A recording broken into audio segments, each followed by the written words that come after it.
Almost there. So close. Hey, folks. Thanks for tuning into the BAMF podcast. I am your host, Mike Lafferty.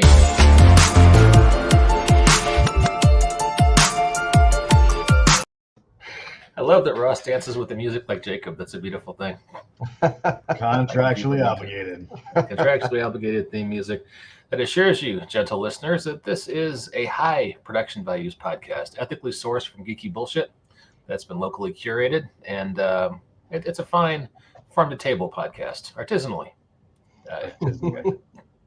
And here with me today is frequent co-host Walt Rebelliard. How you doing, Walt? I admit to nothing. All right, that is a good policy. And right over here is Ross Watson, well-known RPG writer. Good to have you, Ross, for our revival of Writer Wednesday. Thank you for having me. Oh, hey, it's Bear. How you doing, Bear? I like that every time his name changes, it's always something new. Is he like moving the letters around in Ido Higuma? It could be. Okay. He's a good dude. He's such a good dude. I like him. He shows up at our podcast a lot too. All right, so today we're talking about writing. And Ross, since you're relatively new to the BAMF family of podcasts, why don't you introduce yourself to our listeners and tell us a little bit about what you've written in the past and what you're working on these days. Sure. So my name's Ross Watson. I've been a game designer for over 20 years. I've worked on a whole bunch of tabletop role-playing game products, a couple of video game projects, some card game stuff. I have I think over 80 different published products somewhere in there. Highlights are all the Warhammer 40K role-playing game lines. Hi, Jacob Blackman. Star Wars Edge of the Empire, Torg Eternity, and Savage Worlds Rifts are probably my highlights right there. And currently, I've got a project called Dominions of Steel, which is at Sigil Entertainment, along with Accursed Second Edition, also at Sigil Entertainment. And I work with Star Anvil Studios doing the Secret World RPG later this year. So, and if that sounds familiar to you, Secret World was a really big deal mobile MMO, and now it's coming to tabletop. So. Now, unlike Walt and I guess Mike, I haven't done too much fiction writing. I have a novella and a few short stories, and that's about it. I was once a professional newspaper writer, so I've done a lot of writing at some point in my life. But my fiction output is Lilliputian, if you will, compared to what Mr. Walt does on a regular basis. What are you working on right now, Walter? Can you tell us? So I got one project that I got dropped on me last week before, and they were like, "We need this now." I was like, "Okay, redirect, reassess, and reacquire, no problem." So punishment. But yeah, that's got hard and fast, so I had to get that done on the quick. So this morning, woke up fairly early. And then just basically put my feet in the floor and started writing. I cracked out just about 5,000 words this morning. Nice. Yeah. And then I took the dogs for a walk because if not, I have a bully half-breed and I have a Belgian Malinois. So they will mess my day up if I do not entertain them at some point. So took them out real quick, answered a couple emails, do my thing, and I'm hoping to get 10 more grand by the end of the night tonight.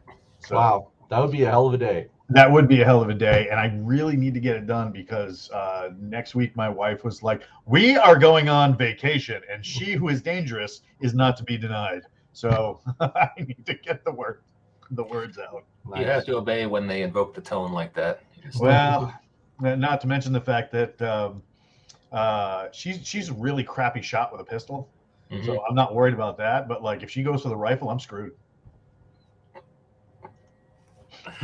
All right. Where are you guys going? That's a joke, folks. FBI, if you're listening, and IRS. Now that you're capable of listening, go fuck yourselves. The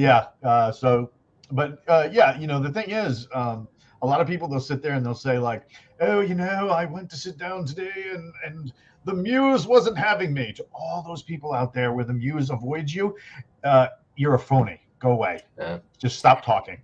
You're either going to do the work or you're not going to do the work. So if the muse is escaping you, go somewhere else because it's not working. Just, no. I was watching a podcast with Dan Harmon, one of the guys behind Rick and Morty and various other things. And he was like, yeah, people get this thing where they kind of fetishize the act of writing and make it all precious. And I can't do that, or I won't be able to create. I just think of it as that here's this thing that comes out of me, and I need to have a lot of it so I have something to edit down, something good. Well, I mean, if you look at guys like Larry Correia, right, who does the Monster Hunter International series, he's got a really great outlook on it.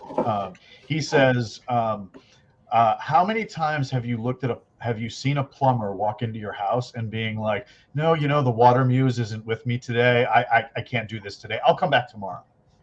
Right? If the water muse isn't there, your pipes are going to keep flooding your house.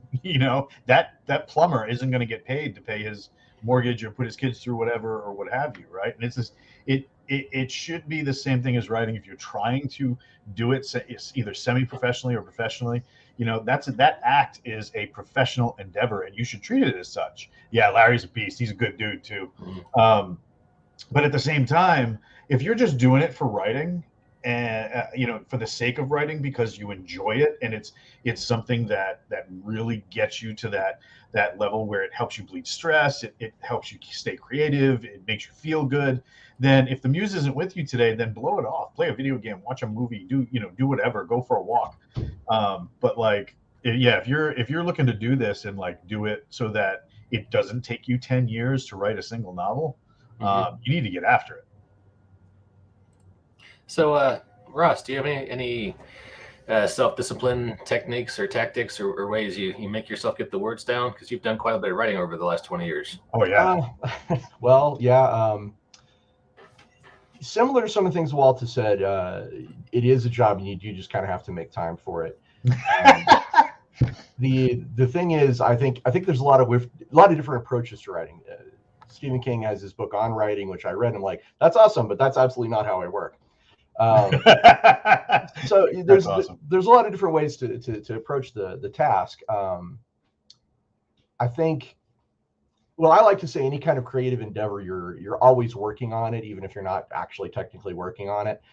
If I go watch a movie, if I go, take the dogs for a walk, I'm actually working. Like, that's my brain. Like, okay, how am I going to do this game mechanic or this setting trope or this particular character or whatever, But two things I like, Brandon Sanderson has this thing called BitChalk, butt in chair, hands on keyboard. BitChalk, which I love, it is a great acronym. But he also says, like, sometimes you just take 5 minutes, like just try it for 5 minutes. And if it works, great. If not, come back, an hour later, try again. Because sometimes getting started is literally the hardest part.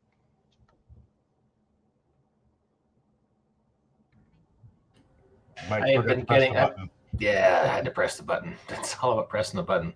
I've actually gotten 2 manuscripts finished this week because once I finished, I got the kid to bed and got the dogs quieted, and it's like 9 o'clock, and I'm like, I want to sleep. I'm like, no, you're writing for 30 minutes. And got a couple things finished, just making myself sit down and do it. So, that's been working for me, at least for the last couple of days. What are you working on now, Ross? Well, The Secret World is kind of taking up most of my time at the moment, and then I've got a bunch of other projects sort of in the background. I talked to Mike about them at the dog park. We're all dog people, which is interesting. We're all dog people. But I meet Mike at the dog park, and I tell him about, like, oh, I got this, I got that, I got this and that. But the biggest thing right now is Secret World. Nice. Ross, I'll give this to you 100% for free. But I've been thinking for like decades now that hey dogs, a cozy murder mystery focused around a dog trainer who hangs out at dog parks would be like this generation's Jessica Fletcher. Like Murder, She Wrote your way into a luxurious retirement. But oh, dude, you could so do that. Like, you're hanging out at the dog park, and you got that one lady who's like crying into her hands, like, what happened? Somebody murdered my sister today, but the dogs needed to take a poop. And you start investigating. Oh, dude, you crush it. Basset Hounds are great cadaver dogs. So yes, is the thing I spend the most time on because I'm never happy with it. Once that is done, rolling. Oh, hell yeah. Yeah. So how come I never get to read any of your fiction there, Bear? Send it. And, I think this is a question for us. What do you think is the biggest hurdle to writing RPG content versus novels? Is the world building different? Absolutely. I was lucky enough to be on a panel about world building with one of my favorite writers, Marshall Ryan Maresca. Guy he's written a whole bunch of really great interconnected novels. And the fact of the matter is, if you're world building for an RPG, you've got to build it to where it's interactive. You got to create a setting that is a place where people can do things and accomplish things that are outside of your control. So you want to set up a compelling conflict. You want to set up a reason why they're out there doing what they do, and you want to make it clear who they are and what they're doing, what they're doing. But everything else you kind of leave to them. Whereas with fiction, you get as zoomed in or as zoomed out as you want, and it's all under your control, all of it.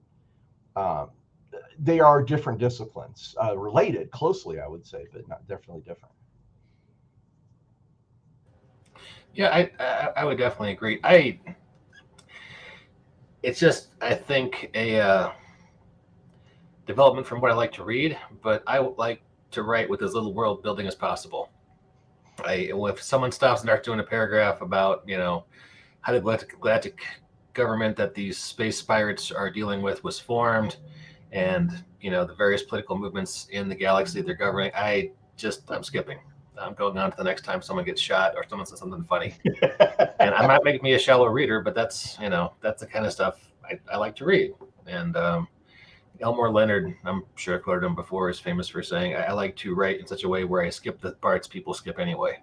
But if you're doing RPG work, like Russ just said, you got to give people the background. You got to give them the framework to play with. Because if you look at like some of the gaming stuff that's been in and around for like the last 10 plus years, right? And even look at how it relates to video games. One of the video games that is considerably older now, but still enjoys a massive audience and hasn't been duplicated since, is Skyrim, right? And one of the reasons that game and those games before that, Morrowind and all those and all that jazz, is so popular is because as a gaming experience, it lets you go anywhere you want. You can climb. If you see that mountain, you can climb it. If there's that mount over there, you can try and mount it. It might try to eat you, but you can do it. So it allows this very immersive experience where you get to enjoy the fruits of like hundreds of thousands of work product hours of these programmers saying, there's a blade of grass, they should be able to pick it up.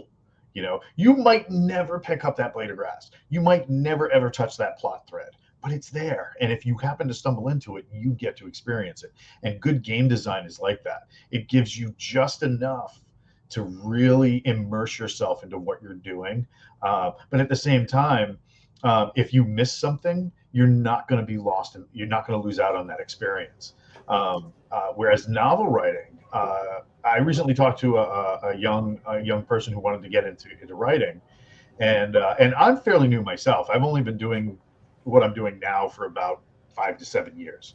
So, but I talked to this young person, and Punishment 90 is saying the Elder Scroll lore is extremely developed and detailed as well. There are so many books in game with history and events. Yeah, I mean, it's one of those things. You could never pick up a book in that game, never read a single line. But if you do and crack the spine, the digital spine on that, you have an entire like world within a world. It's pretty wild.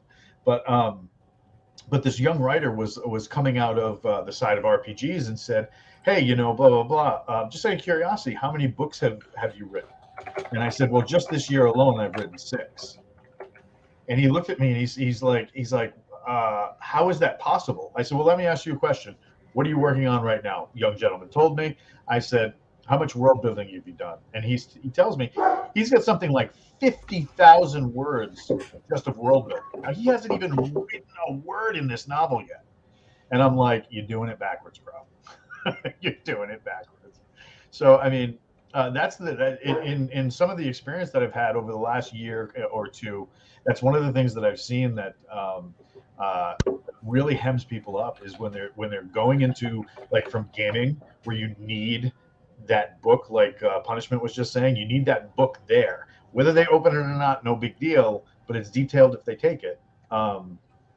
Whereas as a writer, if you open that book in the story, then yes, you should detail it. If you don't, there's a book on the table. It doesn't matter. Just mention there's a book on the table. If you really, really, really need them to know that, and then move on from there, you can fill in as you go. So like that's some of the thing. But like, yeah, Skyrim is like the gold standard of what a hey, that's where I work. Skyrim is like the gold standard of like what an immersive game should be, to the point where even it's a 12-year-old game. People are still walking around and going, yeah, I could have done this or that, but I took an arrow to the knee, and they know what you're talking about. So yeah, it's pretty wild. Indeed. Just wanted to throw out a few URLs. Russ, our new panelist here on Writers Wednesday, has a Patreon, patreon.com/the Ross Watson, except no substitutes. This is the genuine article. Yes, that's awesome. Does it really say that on your Patreon? You should, but no. Well, what kind of cool content can they find on your Patreon, Russ? So on my Patreon, I create a lot of nerd blogs about various things in the gaming industry. I also create new material for Dungeons & Dragons 5th edition, Torg Eternity, and a few other things. And I also talk about behind the scenes about how a lot of products got made that I've worked on in the past. Come check it out. Sweet. And as I mentioned earlier, and Walt pointed out, Walt works at Wargate Books, where he, Walt, you're like the guy at the gym who's like, bro, do you even lift? Because people are like, I'm working on this novel and handcrafting, and Walt's like, I wrote a novel, and I went to the bathroom just now. I finished one. I'm doing 2 more later on today if I ever have a big meal. But yeah, all the writing Walt does, as far as I know of, is here at Wargate Books. So. Oh yeah. So yeah, we're doing. So I have my trilogy out under my own label. Well, under a different label, excuse me. And then I have the stuff that is going to be coming out from Wargate Books. So Wargate Books is the overall imprint that handles anything related to Forgotten Ruin, which is a book by Jason Anspach and Nick Cole detailing what would have happened at Helm's Deep if an entire platoon of United States Army Rangers with all their gear show up and decided to help the good guys against the orcs. It's a really fun concept. The overall premise of any Wargate story is really a lot of fun and leads to a lot of adventures. And I'm very lucky to work for Jason Anspach and Nick Cole. They are wonderful human beings. They are immensely creative. If I had even an iota of talent of those two gentlemen, I would be a much wealthier man. But yeah, they have taken kind on me and my poor need to preserve my knees into my 60s. So they have given me a job where I'm the editor-in-chief. So like if you have an idea for a Wargate novel, which is modern military set in a fantastic element, the ability to operate in the same, I'm the first gate. So are you saying people should contact you with submissions? If they got submissions and they want to, hell yeah, So like right now we have, like you see up on the screen, you have Ice and Monsters. That's Peter Nealon, who is a former reconnaissance Marine, who details a recon platoon that goes into a fantasy world of like Gaelic and Finnish myth. It is very cool and very creepy. We have the upcoming Warlord series, which is by John, aka Doc Spears, a former Special Forces operator, and also a real life doctor. He did a series where a Special Forces Special Detachment Alpha, better known as an A-Team, goes to John Carter's Mars with the labels filed off, of course. And yeah, it's a lot of fun. It's a great premise. I work with very great people. Like right now, we're working with 3 up and coming authors who had a premise, and it's a lot of fun for me because I get to talk to people that I necessarily didn't get to link up with during my military career. I just wanted to thank Ross for his work on the FFG 40K line. You gave me and my friends many hours of fun over the years. That's awesome. Thank you guys. Did it all for you. So, do you still get to work with those guys at all? No, I'm out of the 40K game right now. But it's people like Punishment that we did that stuff for. Now, Walt, there was a book I read as a very young man that had a kind of similar idea, and I loved it. It was called Doomfarers of Coromandel. Are you familiar with this? Yep. It's a Vietnam era squad in an APC, an infantry squad in APC, and they get sucked into a fantasy world. And God, I love that book. So yeah, it's and like I said, it's a fun premise. The initial story by Jason Anspach and Nick Cole was like I said about U.S. Army Rangers going forward in time. The only problem was when they got off the bus, it was all orcs and dragons and big problems. But the entire series takes place from the point of view of the translator they brought with them. So like you got these like, for lack of a better term, you have, yeah, there it is. For lack of a better term, you have United States Army Spartans and that entire culture surrounding this young man who is just like, do I even belong here? What the hell?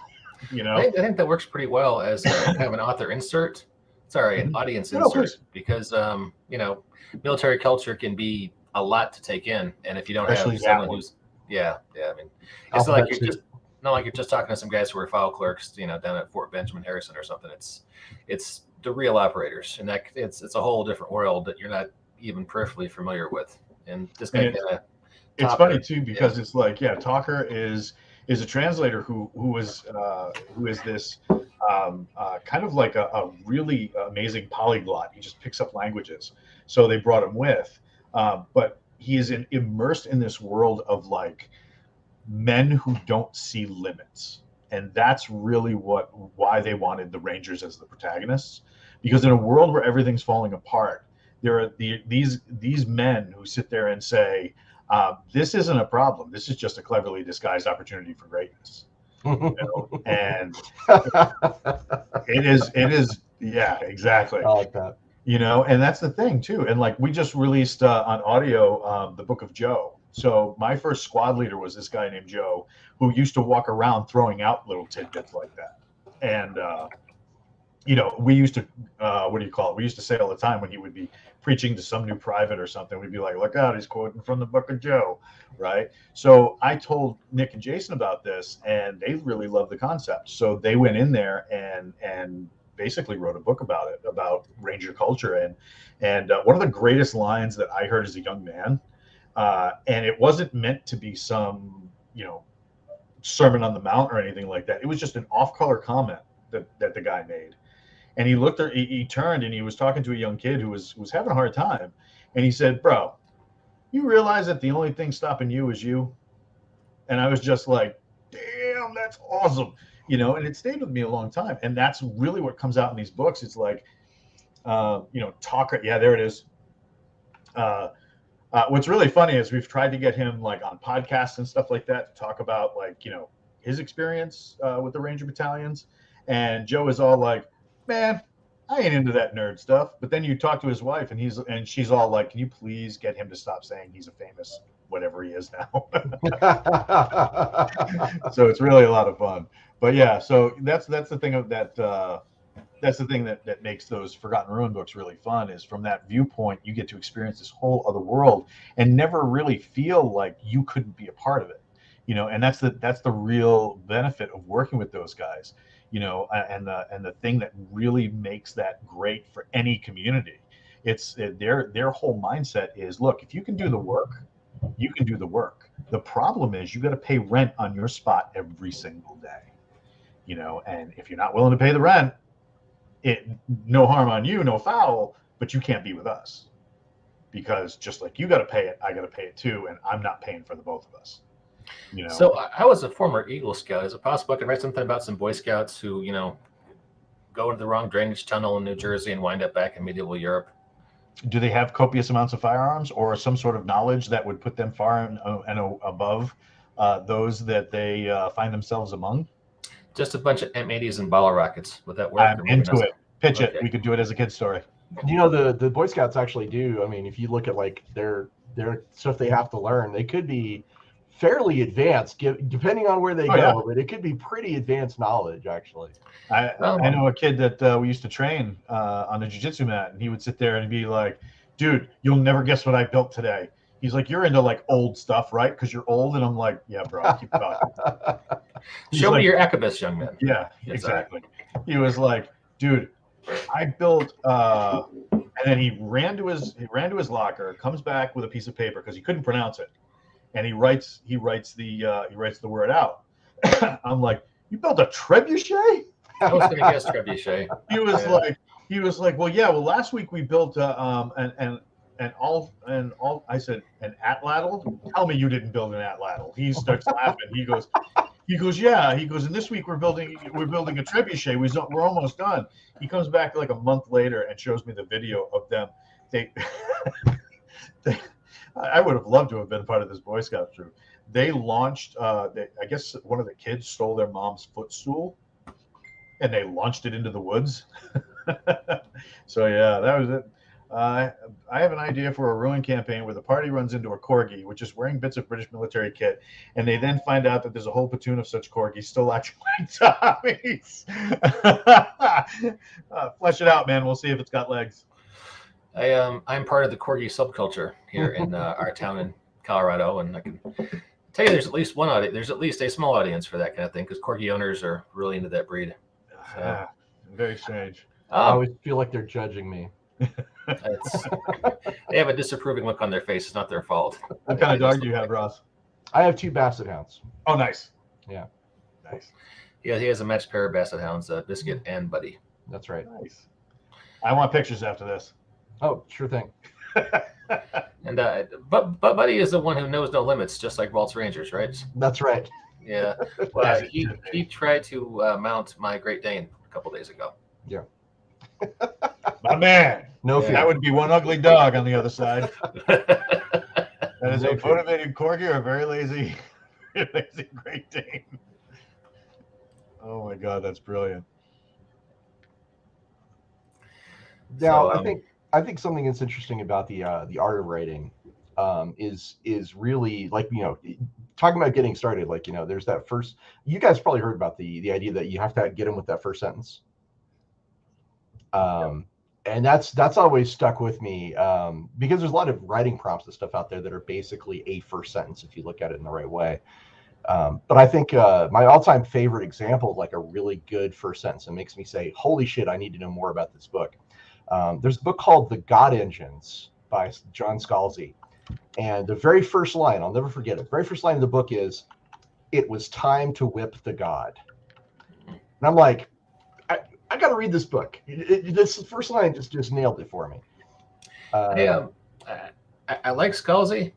I sometimes think that his time he kind of got into professional writing working for AOL.com back when people cared about AOL. He was a music columnist there. Oh, And really? I think maybe writing online articles, because people click away fast. You got to hook them in and hook them hard. I think maybe that helped him, develop that instinct towards crafting a good first line. That's just a Maybe. theory. Yeah, maybe. I mean, that's the thing too. If you look at some of the more fun books in the last, 10 years or so, they had something that could, because how short is our attention span right now? What were we talking about? Yeah, exactly. The note, one of the MMA fighters, God, I can't remember what his name was, but he took a video while he was getting on a plane for his TikTok, and he said, yeah, the reason they said that my TikToks aren't getting any engagement is they're too long and there's no dogs. And there was a Belgian Malinois on the plane with them, sitting in the seat. But yeah, he said, my TikToks are too long. I mean, is a minute too long? So you got to hook them in. I mean, look at what do you call it? The Martian. One of the most fun first lines and memorable lines in the last couple of years, for the simple fact we've all said it. So immediately, not only did you have a line that we identify with, you now have a character in a situation we all identify with, but you kind of want to know why is he in so much trouble? Yeah, I've read that book twice in the last 10 years, Walt. I can't remember the first line. I am fucked. I am truly and thoroughly fucked. That's the first line. Nice. That is a good one, because right away you want to know, well, how come? What's going on? Yeah, why are you so screwed? And suddenly you're identifying with the character, because show me one person who's never been in trouble, or never had that sense of, oh my God, I am so screwed. I mean, if you've been through your entire life and have not encountered that situation, please just spout off a bunch of random numbers, because I'm going to go play the lottery and then retire to Jamaica. Balder agrees. Balder's ready for those good dog chews that you get when you're a lottery winner. Nice. He wants that camel jerky. So, Well, hey, we are almost at the bottom of the half hour. You guys mind if I shill something real fast? I'll take your silences. Oh, hey, your President Make 90 has sure- a comment. Make sure you show the video. You think so? Okay. President 90 says, being hooked from the start is a timeless thing with reading. For example, know, O Prince, that between the years when the oceans drink Atlantis. You guys know the rest. Yeah, I do. Hooked instantly as a kid. Old You should Howard. see the tattoo he just got. Punishment 90. Oh man, yeah, Is it's it the Conan tattoo? He got the sword of Conan Nice. Oh. tattooed right down the length of his ulna. That is really awesome. Does he know the riddle of steel? I hope so.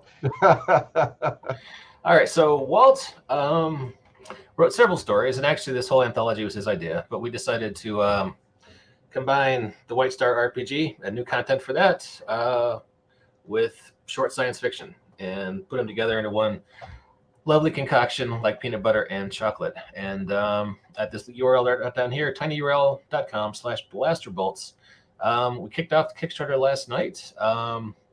We published a collection of 13 zines, and this is just a Kickstarter to pay for the layout to put everything together into 2 collected editions, one anthology for the fiction and one compendium of all the rules content. So, easy reference. You get the rules book at your table. You don't have to flip through a bunch of short stories to get to it. And if you're perusing the anthology, you don't have to skip over stat blocks. And let me play you this 90-second video just because Walt asked me to. And can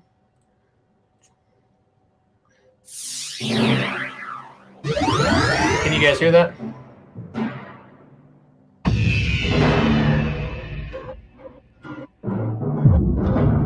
That's some imagery right there. That's imagery. Drama, ladies and gentlemen, drama.